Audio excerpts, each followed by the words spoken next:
Fellow demons, I have been looking over some of our human files, and it is cause for concern. We may have underestimated God and his creations. There are billions of humans now, and we have still managed to keep the majority in sin. There are too many humans. 50% of human reproduction is a result of teenage pregnancies, fornication and adultery. I think that would make us responsible for the high population. So we have created a problem that we need to fix. All over the world, murder and suicide rates have increased. Homosexuality and bisexuality is also very popular, even in some churches. I think the record should show a massive decline in human reproduction. For every human who dies or gets converted to a contrary lifestyle, 100 more are born globally. We need to do more. If I may, adolescents spent 1,500 hours watching television and only 900 in school annually. By the time a child finishes elementary, he would have seen 10,000 murders. This figure would double by the end of high school. By the time a human reaches 40, he would have spent 10 years watching television. Impressive. But we still need to do more. Fellow demons, I want you to seriously consider what we are up against.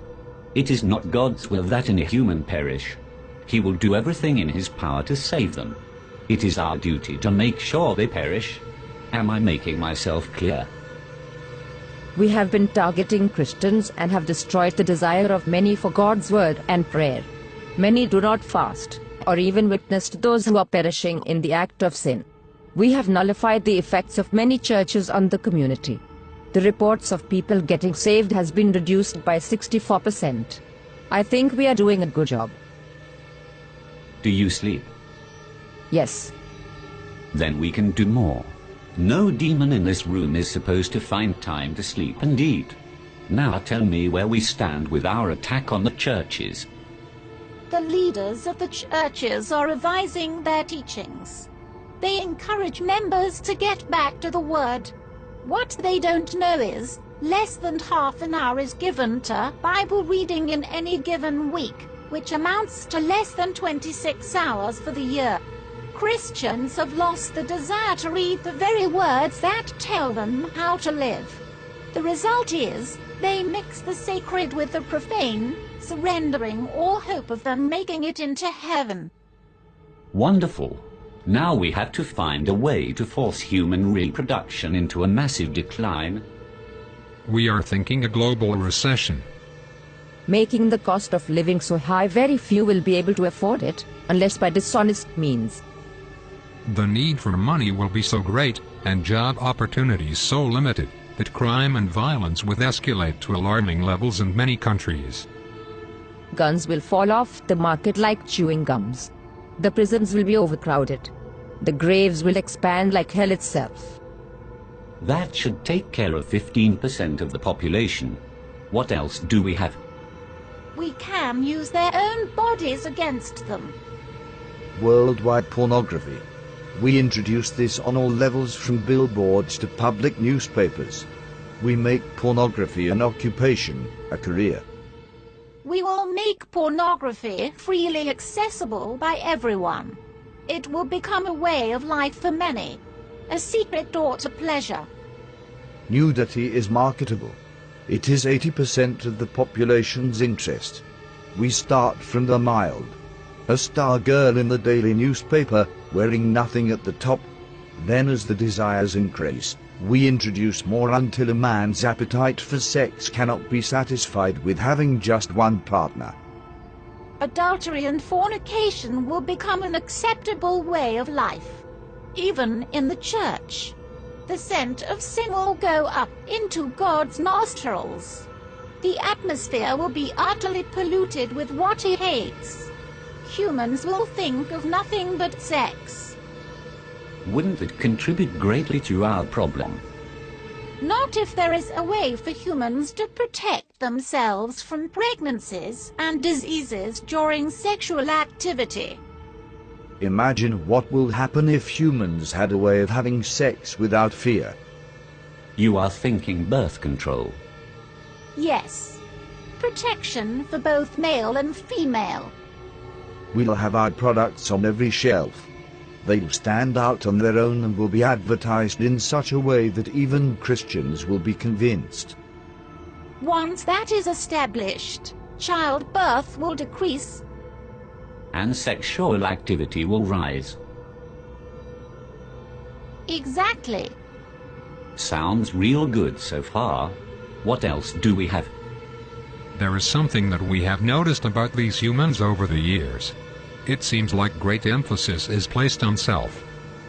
They seem to have forgotten that self-denial is a prerequisite to a Christ-centered life. The self, it seems, have taken top priority. I expected as much. We think it would be good if we applied even greater pressure in this area. Spice up this world a bit.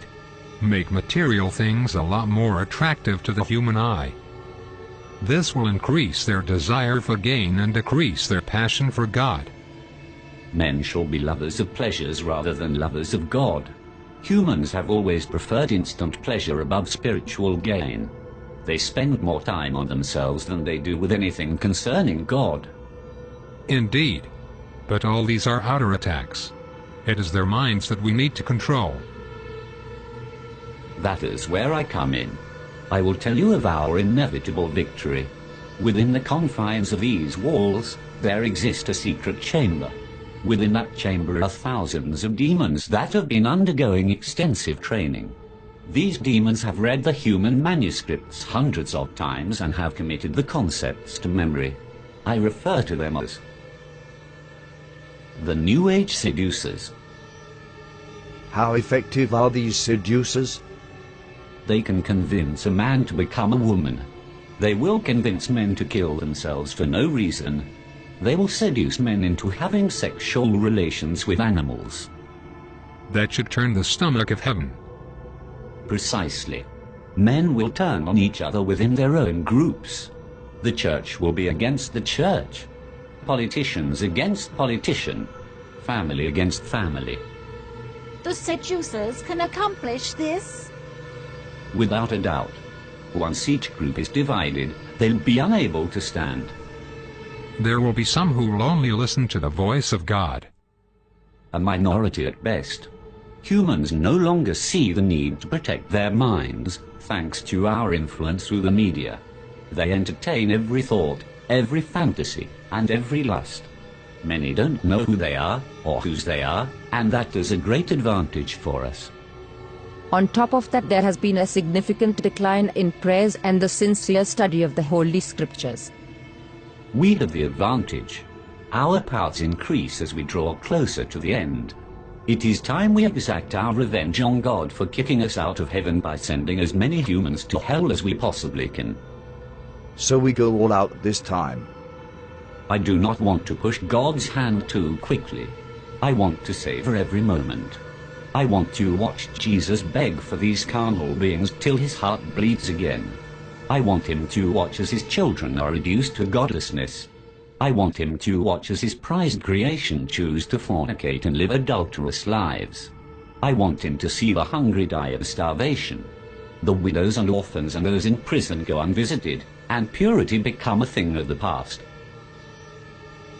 I want him to witness a 12-year-old giving birth to a child, and I want him to watch his precious believers spending hours before the television watching our programs and listening to our music and taking just a minute to brush the dust from their Bibles, while spending hours on Facebook and Twitter.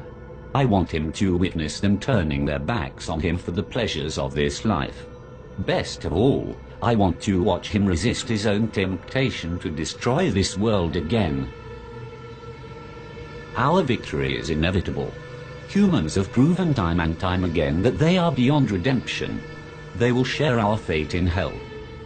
I am convinced that we can still win this war. Arm yourselves, fellow demons. We go to war.